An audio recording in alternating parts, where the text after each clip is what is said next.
Comment payer avec sa carte bleue sans électricité? Réponse: en Allemagne, on fait un plan d'urgence avec du cash en cas de panne électrique. Il y a 2 ans, dans mon petit coin de Normandie, nous nous sommes retrouvés sans électricité un beau mardi matin dans la totalité de notre petite ville de tout de même 10 000 habitants. Les commerçants, comme les supermarchés, n'étaient tout simplement plus en mesure de mener leurs opérations.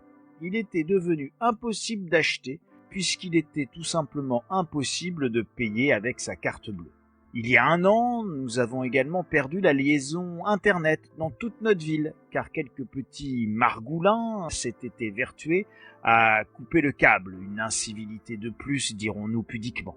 Les commerçants, comme les supermarchés, n'étaient tout simplement plus en mesure de mener leurs opérations. Il était devenu, là encore, impossible d'acheter, puisqu'il était impossible de payer avec sa carte bleue. Pourquoi, me direz-vous, il y avait de l'électricité? Oui, mais il n'y avait plus de liaison Internet pour interroger le Central Visa pour obtenir l'autorisation de paiement bancaire. Vous savez, quand on pose le TPE sur son socle, autorisation en cours.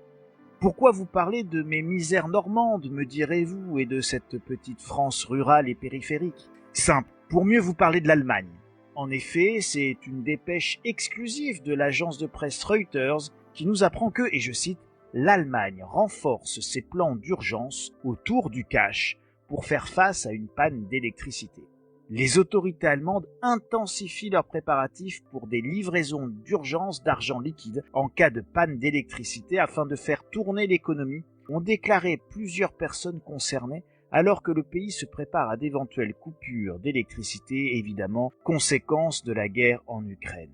Les plans comprennent la Bundesbank, qui est la banque centrale allemande, qui stocke des milliards d'euros supplémentaires pour faire face à une augmentation de la demande et des limites possibles sur les retraits, a déclaré l'une de ses sources. Les responsables et les banques se penchent également sur la distribution, discutant par exemple d'un accès prioritaire au carburant pour les transporteurs de fonds, ont indiqué d'autres personnes commentant les préparatifs qui se sont accélérés ces dernières semaines alors que la Russie a définitivement coupé l'approvisionnement en gaz.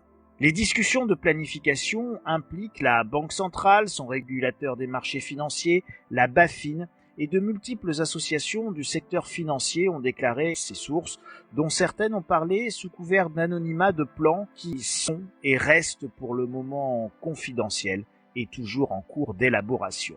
Bien que les autorités allemandes aient publiquement minimisé la probabilité d'une panne d'électricité généralisée, les discussions montrent à quel point elles prennent la menace au sérieux et à quel point elles ont du mal aussi à se préparer à d'éventuelles pannes de courant dévastatrices causées par la flambée des coûts de l'énergie ou même par un sabotage éventuel.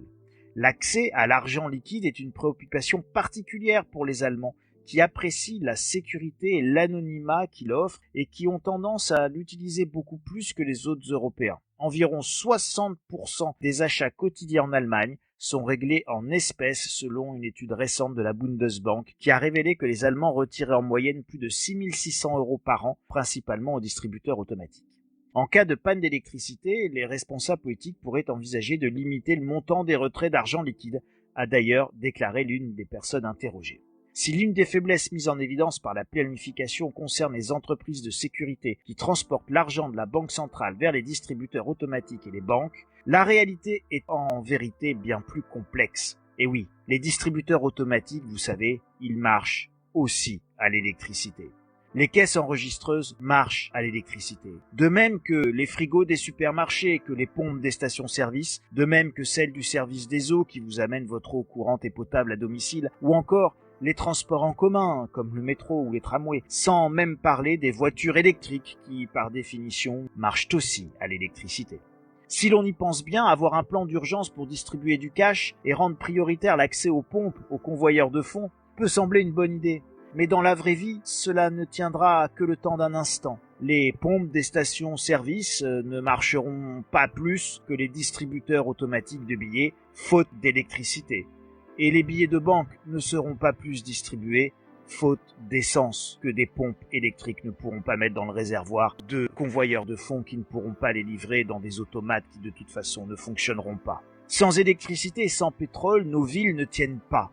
Une ville de plusieurs millions d'habitants, sans réseau d'eau, sans approvisionnement, sans station d'épuration, sans congélateur, sans chaîne du froid, sans transport en commun, n'est tout simplement pas un endroit viable.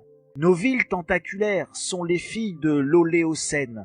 L'Oléocène, c'est l'âge du pétrole et de l'énergie abondante et pas chère.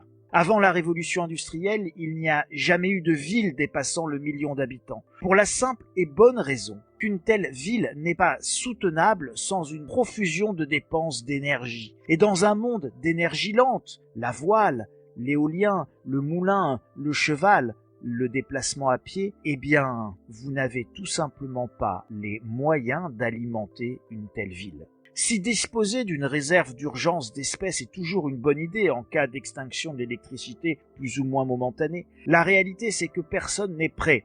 Pas un seul gouvernement, encore moins dans une société qui est presque partout désormais totalement digitalisée. Je ne vous parle pas d'une panne de quelques heures, mais dans le cas bien évidemment d'une panne de plusieurs jours, alors là, ce serait compliqué, très compliqué pour tous les citadins qui y seront confrontés, et cela ressemblerait bigrement, bref, à un effondrement. Préparez-vous.